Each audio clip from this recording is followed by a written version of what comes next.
Saudações! Sejam bem-vindos a mais uma aula do estudo sistematizado da doutrina espírita, da Casa Espírita Nosso Lar. Hoje estudaremos o módulo 9, Movimento Espírita e Unificação, roteiro 2, o Centro Espírita, conceitos, objetivos e atividades básicas. Dentro do estudo sobre o Centro Espírita, vamos conhecer o pensamento de Kardec sobre esse tema. Nosso material do ESD explica o seguinte: a importância do Centro Espírita é tal que o próprio Kardec houve por bem dar instruções precisas a respeito do seu funcionamento, como se lê no capítulo 29 de O Livro dos Médiuns, intitulado Das Sociedades Espíritas. Extrairemos dessas instruções alguns pontos que se afiguram básicos ao norteamento do nosso estudo. Assinala o codificador, logo no início do referido capítulo, que as reuniões espíritas oferecem grandíssimas vantagens, por permitirem que os que nelas tomam parte se esclareçam, mediante a permuta das ideias, pelas questões e observações que se façam, das quais todos aproveitam. Mas para que produzam todos os frutos desejáveis, requerem condições especiais, que vamos examinar, porquanto erraria quem as comparasse às reuniões ordinárias. Mais adiante, prossegue. O objetivo de uma reunião séria deve consistir em afastar os espíritos mentirosos. Incorreria em erro se se supusesse ao abrigo deles, pelos seus fins e pela qualidade de seus médiuns. Não o estará, enquanto não se acharem condições favoráveis. Imagine-se que cada indivíduo está cercado de certo número de acólitos invisíveis, que se lhe identificam com o caráter, com os gostos e com os pendores. Assim sendo, todo aquele que entra numa reunião traz consigo espíritos que lhe são simpáticos. Conforme o número e a natureza deles, podem esses acólitos exercer sobre a Assembleia e sobre as comunicações influência boa ou má. Perfeita seria a reunião em que todos os assistentes, possuídos de igual amor ao bem, consigo só trouxessem bons espíritos. Em falta da perfeição, a melhor será aquela em que o bem suplante o mal. Kardec então começa dizendo sobre a organização das sociedades espíritas e faz isso lá no Livro dos Médiuns, porque justamente ali ele faz o estudo acerca da mediunidade e de sua aplicação prática. E Kardec tinha a ideia de que a melhor forma de realizar estudos adequados e a prática da mediunidade era em ambientes que congregassem pessoas que estivessem harmonizadas a respeito dos ideais, ou seja, daquilo que esperavam buscar na reunião espírita. Então, ele sugere que todos nós somos acompanhados por espíritos que vão estar afinados com o nosso pensamento, com a forma como estamos nos comportando, como estamos agindo. E esse aglomerado de espíritos é que dariam a percepção, dariam a qualidade da reunião. Então, Kardec ele vislumbra que a reunião de pessoas esforçadas no caminho do bem é que vão permitir uma reunião mediúnica onde se obterá melhor qualidade das comunicações, porque esses indivíduos que farão parte da reunião estarão ali acompanhados de espíritos voltados para o bem, porque esse é o sentimento que anima e que inspira o médium, o encarnado que faz parte da reunião. Uma reunião é um ser coletivo, cujas qualidades e propriedades são a resultante das de seus membros e formam como que um feixe. Ora, esse feixe tanto mais força terá, quanto mais homogêneo for. E arremata: toda reunião espírita deve, pois, tender para a maior homogeneidade possível. A seguir, aborda a questão da regularidade das reuniões, esclarecendo ser este um ponto não menos importante. Diz o codificador: Em todas as reuniões, sempre estão presentes espíritos a que poderíamos chamar frequentadores habituais, sem que, com isso, pretendamos referir-nos aos que se encontram em toda parte e em tudo se metem. Aqueles são os espíritos protetores. Ninguém suponha que esses espíritos nada mais tenham que fazer, senão ouvir o que lhes queiramos dizer ou perguntar.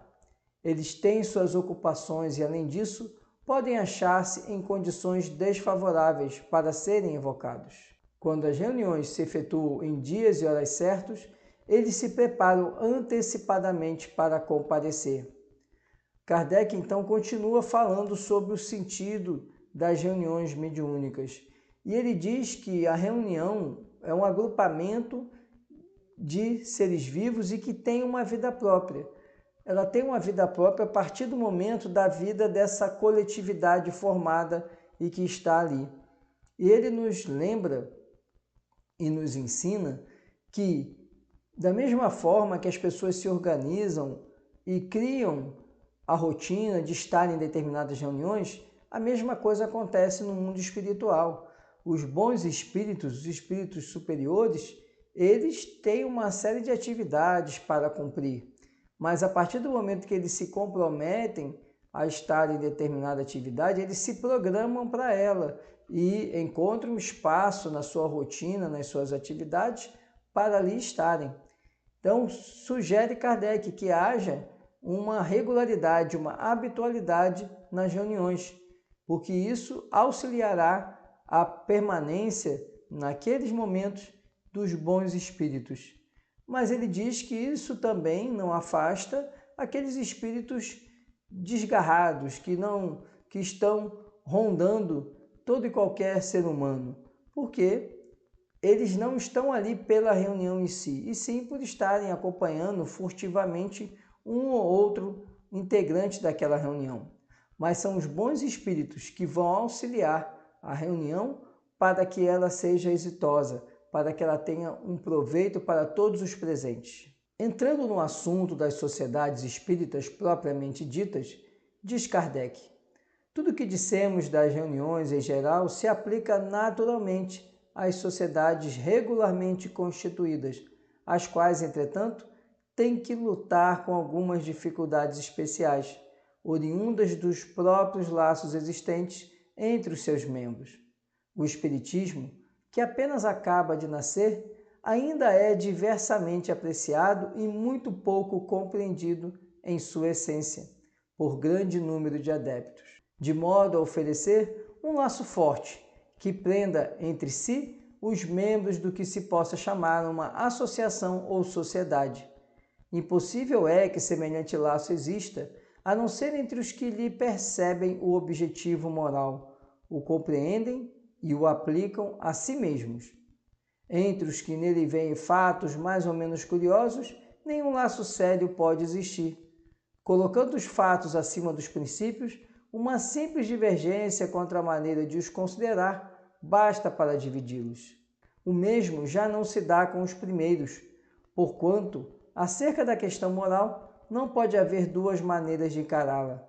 Tanto assim que, onde quer que eles se encontrem, confiança mútua os atrai uns para os outros e a recíproca benevolência que entre todos reina exclui o constrangimento e o vexame que nascem da suscetibilidade, do orgulho que se irrita à menor contradição, do egoísmo que tudo reclama para a pessoa em quem domina.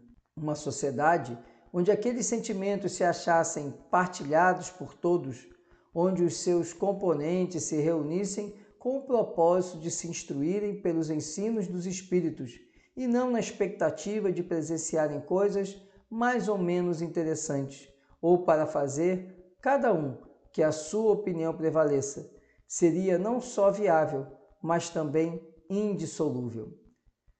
Então agora nós temos uma outra percepção de Kardec. Kardec coloca a percepção dele a respeito da criação das sociedades, que nós chamaríamos hoje de associações, que são entidades criadas para congregar pessoas que têm algum interesse comum, alguma afinidade. E aí cria-se a associação, por exemplo, a Associação dos Pintores, a Associação dos Escritores. São agrupamentos de pessoas que têm uma finalidade, um interesse em comum. E Kardec então vislumbra as sociedades espíritas, que seriam também associações que congregariam pessoas que teriam um propósito honesto e sincero de compreender, de realizar e aprofundar as comunicações com os espíritos.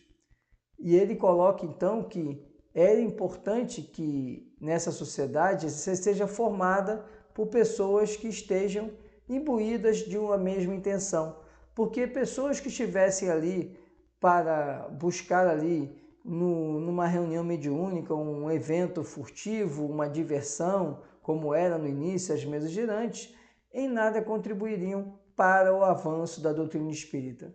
Então ele sugere que as sociedades sejam formadas por pessoas que estejam imbuídas do sentimento de aprendizado, de crescimento e da prática do bem, da reforma íntima, da busca do melhoramento individual, contribuindo para o melhoramento coletivo. Continua o codificador.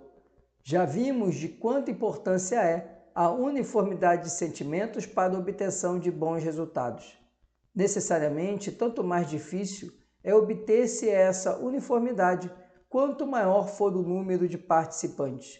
Nos agregados pouco numerosos, todos se conhecem melhor e há mais segurança quanto à eficácia dos elementos que para eles entram. O silêncio e o recolhimento são mais fáceis e tudo se passa como em família. As grandes assembleias excluem a intimidade pela variedade dos elementos de que se compõem. Exigem sedes especiais, recursos pecuniários e um aparelho administrativo desnecessários nos pequenos grupos. A divergência dos caracteres, das ideias, das opiniões, aí se desenha melhor e oferece aos espíritos perturbadores mais facilidade para semearem a discórdia. Quanto mais numerosa é a reunião, tanto mais difícil é conterem-se todos os presentes.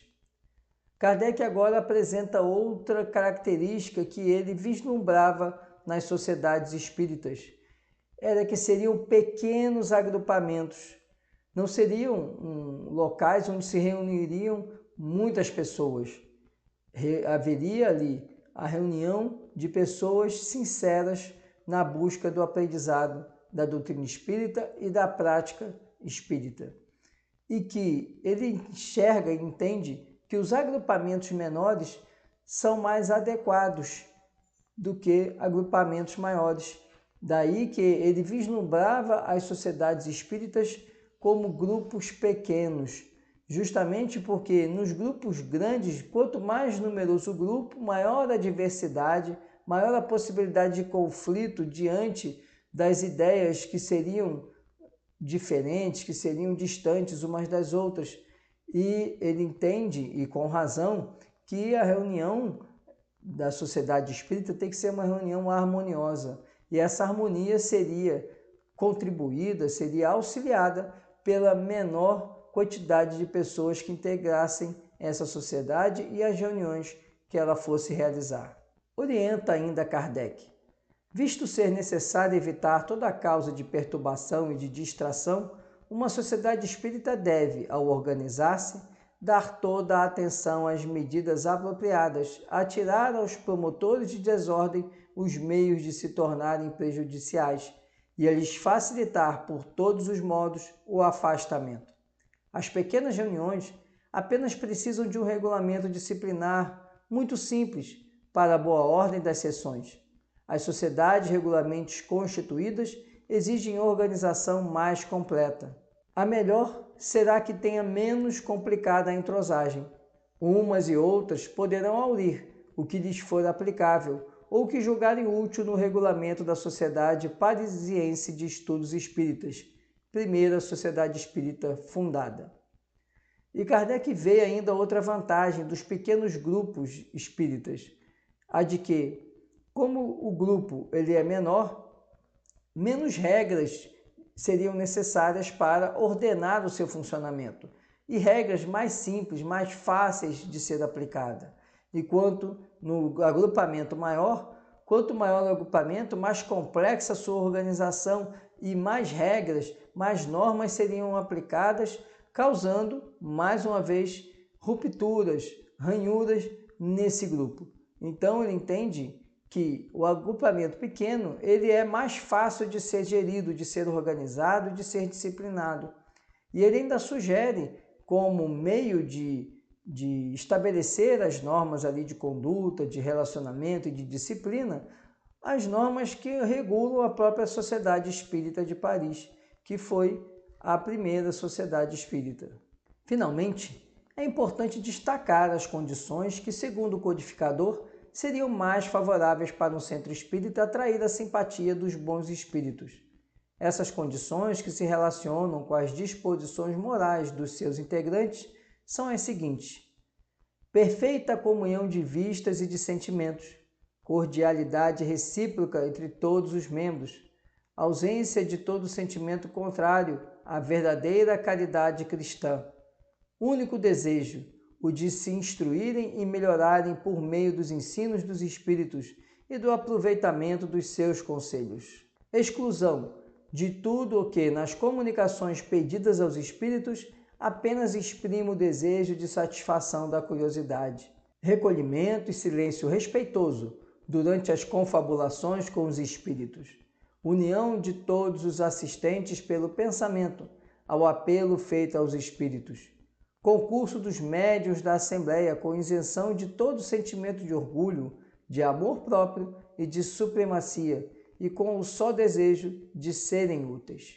E Kardec apresenta agora aquilo que ele entende como as condições primordiais para uma boa organização espírita, uma boa sociedade espírita, uma sociedade espírita que estaria favorável, seria um ambiente adequado para que os bons espíritos acudissem às reuniões, e coloca a questão da harmonia. Podemos sintetizar tudo isso que Kardec fala com a harmonia no caminho do bem. Então ele coloca a questão da cordialidade entre os integrantes, a questão da disciplina dos integrantes, a questão do respeito do silêncio no momento da realização das reuniões, a questão também do esforço individual para o melhoramento, para a reforma íntima, como meio de manter as boas vibrações de cada um dos membros da reunião. Coloca ali também o propósito de cada um na reunião, ou seja, não pode haver participante que esteja ali com o propósito de oferir ali um momento de diversão, uma experiência diferente, ou oferir comunicações que venham a ajudá-lo em questões da vida material, nada disso. Ele coloca que o respeito, a necessidade de harmonia entre os integrantes vai fazer com que a reunião ela tenha melhor qualidade a respeito dos espíritos que irão comparecer para se comunicar, e vai também fazer com que aquele grupo, aquela sociedade espírita, seja cada vez mais fortalecida em suas atividades e em suas missões. Vamos aos conceitos de centro espírita. Segundo consta no documento A Adequação do Centro Espírita para o melhor atendimento de suas finalidades, produzido pelo Conselho Federativo Nacional em 1975, o Centro Espírita, para bem atender às suas finalidades, deve ser um núcleo de estudo, de fraternidade, de oração e de trabalho, com base no Evangelho de Jesus, à luz da doutrina espírita. Temos aí já um conceito que é um direcionamento sobre o que seria o Centro Espírita. Nós temos esse documento do Conselho Federativo Nacional, que é um órgão que integra a Federação Espírita Brasileira, a FEB. Esse conselho, ele reúne as federações estaduais e reúne ainda as entidades espíritas especializadas, as federativas especializadas, como a AME, a ABRAME e tantas outras. E então, em 1975, esse conselho elaborou algumas sugestões, algumas indicações para o centro espírita. E ele então traz que o centro espírita é um núcleo de estudo, de fraternidade, de oração e de trabalho. Ou seja, como Kardec apontava, seria um agrupamento pequeno de pessoas, e esse agrupamento seria voltado para a atividade espírita, para a doutrina espírita enquanto ciência, enquanto religião e enquanto filosofia. Pautadas então no Evangelho de Jesus, Evangelho esse compreendido à luz da doutrina espírita. Deve ser o local semelhante à casa de uma grande família, onde as crianças, os jovens, os adultos e os idosos tenham oportunidade de conviver, estudar e trabalhar. Vemos então que esse material do Conselho, ele direciona para aquilo que aspirava Kardec. Os pequenos agrupamentos, como é uma família. A família, por mais que ela seja numerosa, ela não é um agrupamento de 1.000 pessoas, 2.000 pessoas, é um agrupamento pequeno, né, de 100 pessoas, 50 pessoas. Então, ele vislumbrava, assim Kardec e a Federação Espírita Brasileira segue a mesma concepção, a concepção de que o Centro Espírita é uma grande família onde acodem todas as pessoas que querem ali congregar, conhecer, estudar, trabalhar para a doutrina espírita, com a doutrina espírita e pela doutrina espírita. E ainda apresenta aquilo que o Centro Espírita deve atuar, deve fazer. Então, ele deve proporcionar aos seus frequentadores oportunidade de exercitar o seu aprimoramento íntimo pela vivência do Evangelho, criar condições para um eficiente atendimento a todos os que o procuram, com o propósito de obter orientação, esclarecimento, ajuda ou consolação. Manter-se em clima de ordem, de respeito mútuo, de harmonia, de fraternidades e de trabalho, minimizando divergências e procurando superar o personalismo individual ou de grupo, a bem do trabalho doutrinário, propiciando a união de seus frequentadores na vivência da recomendação de Jesus: amai-vos uns aos outros. Caracterizar-se pela simplicidade própria das primeiras casas do cristianismo nascente, com total ausência de imagens, paramentos, símbolos, rituais, sacramentos ou outras quaisquer manifestações exteriores, tais como batizados e casamentos.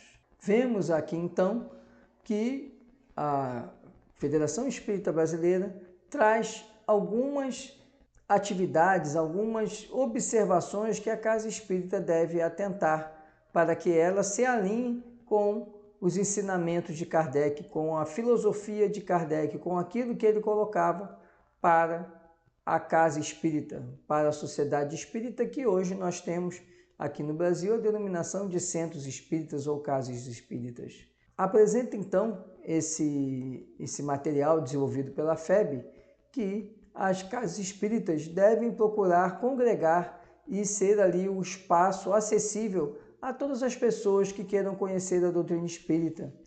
Deve se organizar para ter um mecanismo de atendimento daqueles que vão ali na casa espírita através do sofrimento, da dor, buscar ali um consolo, buscar uma orientação.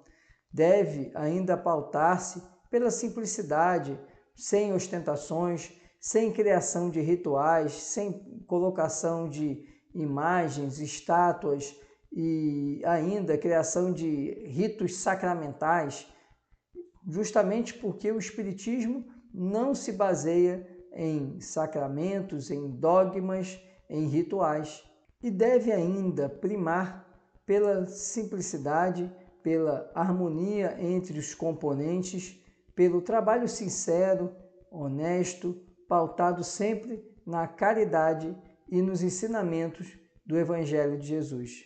Dentre as orientações dos espíritos superiores a respeito do centro espírita, destacamos as seguintes, proferidas por Emmanuel, que sintetizam os conceitos antes apresentados.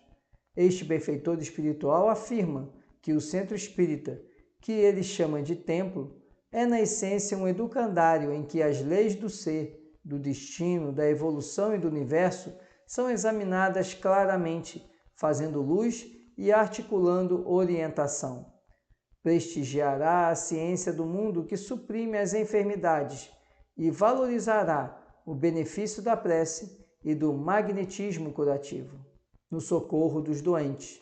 Divulgará o conceito filosófico e a frase consoladora. Propiciará o ensino multiplicando o pão.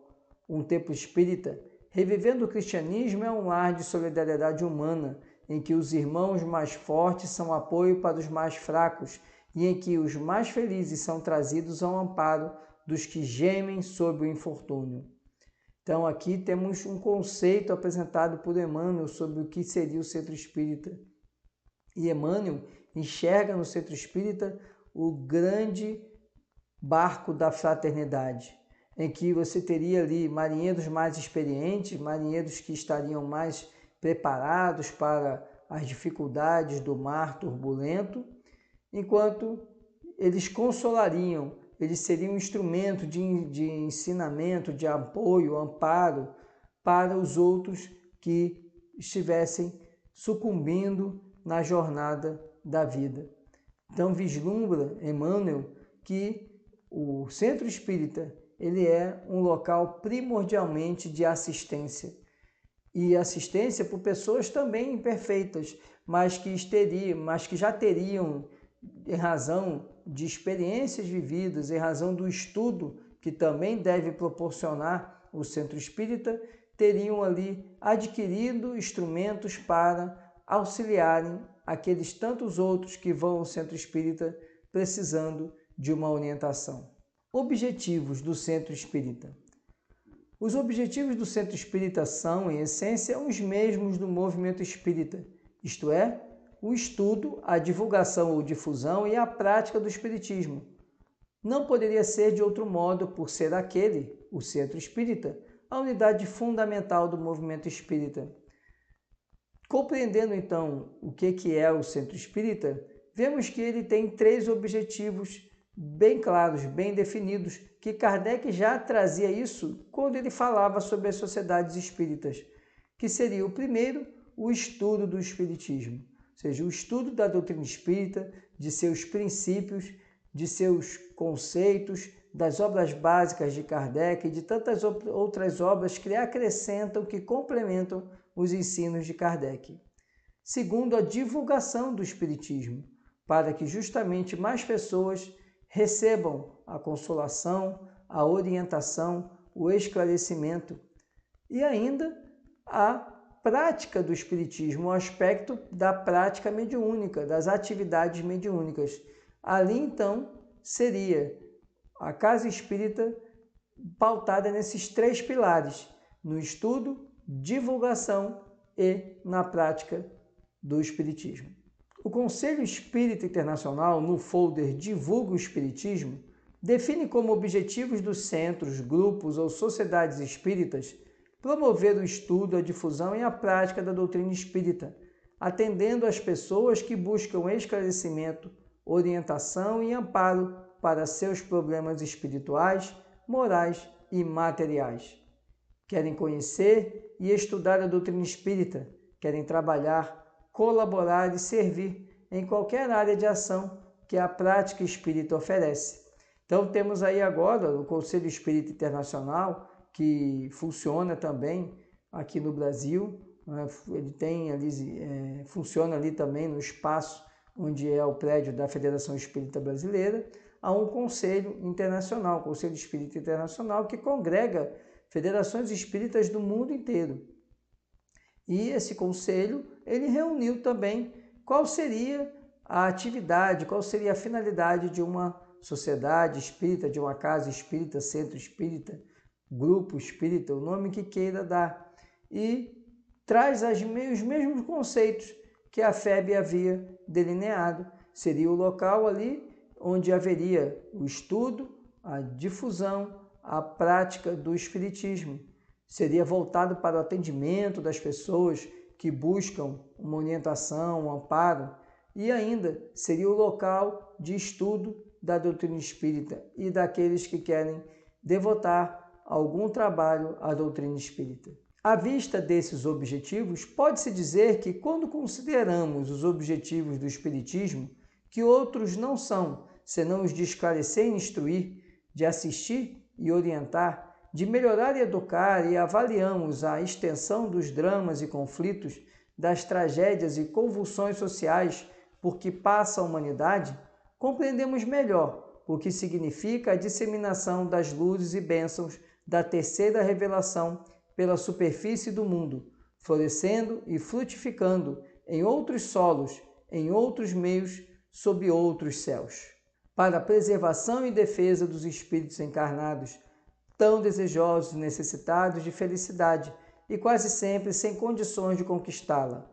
Dirigir no centro espírita, com senso de responsabilidade e espírito de abnegação, conduzindo-o de acordo com os postulados kardecianos, é trabalho de sacrifício para o qual nem todos oferecem condições satisfatórias de adaptação e entrosamento, nem disposições de ânimo satisfatórias a enfrentar a realidade dos fatos ou dos imprevistos das situações, fazendo possível pelo engrandecimento da casa. Por isso, é sempre louvável vermos companheiros verdadeiramente dispostos a darem prosseguimento ao programa de edificação da humanidade, aceitando incumbências que lhes foram cometidas pelos Espíritos do Senhor e empenhando-se ao máximo por darem a elas profícuo desempenho.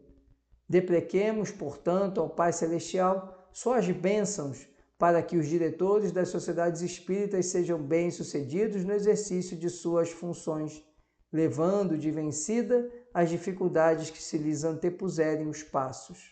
O fato de uma casa espírita ser modesta e composta de pessoas simples é antes um título de recomendação, uma razão de crédito de confiança, do que um fator contrário ao seu bom conceito, pois a simplicidade é, por excelência, a característica essencial do Espiritismo. Isto não quer dizer que nós, como seus adeptos, não nos esforcemos por aprender mais, por estudar sempre, melhorando nossas condições morais e intelectuais, acentuando o trabalho de cultura da mente e do coração. Não podemos difundir a luz se não nos iluminarmos, nem dar se não cuidarmos do nosso suprimento próprio. E semelhante conquista só é possível nos centros espíritas verdadeiramente bem estruturados nos ensinamentos doutrinários evangélicos da codificação kardeciana. Agora aqui nós vemos um texto falando sobre essas características, esses objetivos do centro espírita e coloca inclusive o desafio que é organizar no centro espírita e mantê-lo em funcionamento. Coloca que a direção da casa vai ter que ser ocupada por pessoas abnegadas, pessoas que estão acostumadas a enfrentar adversidades, porque naturalmente na rotina do dia a dia da casa espírita serão sempre defrontadas situações que vão colocar desafios para essa direção. E ainda coloca que aqueles que estão ali na casa espírita também estão buscando a sua melhoria, a sua iluminação, e que eles estão ali e vão se colocar na condição de tarefeiros do Cristo justamente por esse esforço próprio, por esse aceitar os desafios que serão colocados na caminhada com a chegada de irmãos necessitados de toda a sorte de assistência, seja assistência material, seja assistência moral. O que importa em essência e em última análise, como condição primordial, é a natureza do trabalho cristão e o caráter de renovação do trabalhador empenhado na criteriosa execução do mesmo.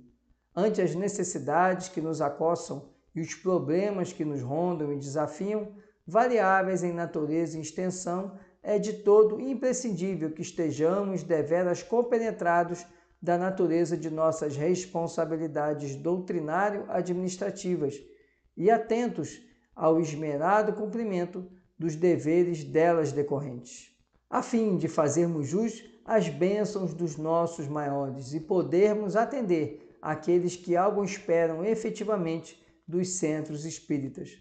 Então temos aqui outra orientação a de que a casa espírita ela deve conter ali nos seus trabalhadores pessoas que vão cada vez mais buscar o estudo e aprofundamento da doutrina espírita e que vão também utilizar da disciplina, da busca da harmonia, da paz, para estarem ali como tarefeiros adequados para a nobre missão de atender e de assistir a tantos que vão buscar ali a assistência do cristianismo redivivo. Atividades básicas. As atividades básicas do Centro Espírita são apresentadas no documento Adequação do Centro Espírita para o melhor atendimento de suas finalidades, já referido. Em outro documento emanado do Conselho Federativo Nacional, Orientação ao Centro Espírita, essas atividades se encontram detalhadas. O Conselho Espírita Internacional, por sua vez, no multicitado folder Divulgue o Espiritismo, uma nova era para a humanidade, sintetiza essas atividades. Valemos-nos deste último documento para fundamentar o estudo deste tópico, utilizando a orientação ao Centro Espírita como fonte de consulta para os necessários complementos.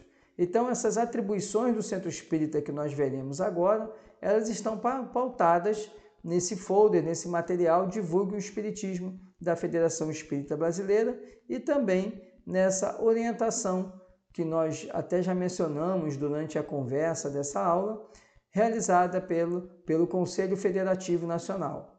Assim, são atividades básicas do Centro Espírita.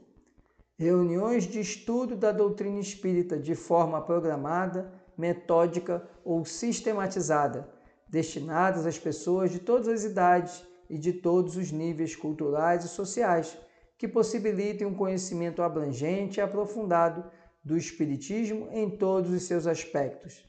A Federação Espírita Brasileira lançou 2 programas específicos para o estudo sistematizado da doutrina espírita, além de uma proposta para estudo aprofundado da doutrina espírita, EAD. Reuniões públicas para a explanação do Evangelho à luz da doutrina espírita, de maneira programada e com uma sequência de trabalho previamente estabelecida. Reuniões de estudo, educação e prática da mediunidade, com base nos princípios e objetivos espíritas, esclarecendo, orientando e preparando trabalhadores para as atividades mediúnicas.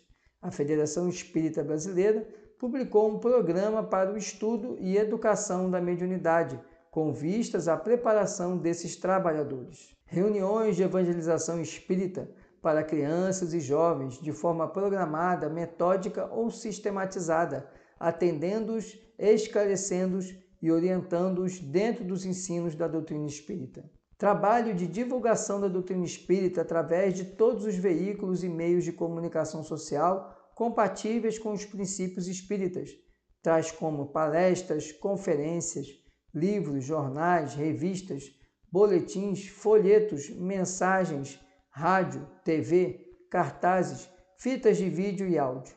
Hoje a internet tem sido utilizada como um dos principais meios de divulgação do espiritismo. Serviço de assistência e promoção social espírita, destinado a pessoas carentes que buscam ajuda material, assistindo-as em suas necessidades mais imediatas, promovendo-as por meio de cursos e trabalhos de formação profissional e pessoal, e esclarecendo-as com os ensinos morais do Evangelho à luz da doutrina espírita. Reunião de estudo do Evangelho no lar, com apoio para a harmonia espiritual de suas famílias. Com base nesse propósito, a Federação Espírita Brasileira editou o folheto Evangelho no Lar. Atividades que têm por objetivo a união dos espíritas e das instituições espíritas e a unificação do movimento espírita, conjugando esforços, somando experiências, permutando ajuda e apoio, aprimorando as atividades espíritas e fortalecendo a ação dos espíritas. As atividades de unificação estão hoje sintetizadas no folheto Divulgue o Espiritismo, uma nova era para a humanidade, lançado pelo Conselho Espírita Internacional em diversas línguas. Atividades administrativas necessárias ao seu normal funcionamento, compatíveis com a sua estrutura organizacional e com a legislação de seu país. A orientação para essas atividades encontra-se no Manual de Administração das Instituições Espíritas, aprovado pelo Conselho Federativo Nacional. Vemos então que o Centro Espírita ele tem múltiplas atribuições e múltiplas atividades. Temos atividades voltadas para o estudo. Esse estudo é tanto o estudo propriamente dito da doutrina espírita, como o ESG, que é esse curso aqui, como o EAD, que é o estudo aprofundado. O estudo da mediunidade também é outra vertente da Casa Espírita. O estudo ainda voltado para a atenção de crianças e de jovens, é outra atividade da Casa Espírita. A questão da assistência social essa não apenas preocupada em atender às necessidades materiais, mas também de propiciar àqueles que vão buscar dessa assistência social uma orientação espiritual, um estudo do Evangelho, uma forma de complementar a assistência material, fornecendo também uma assistência moral.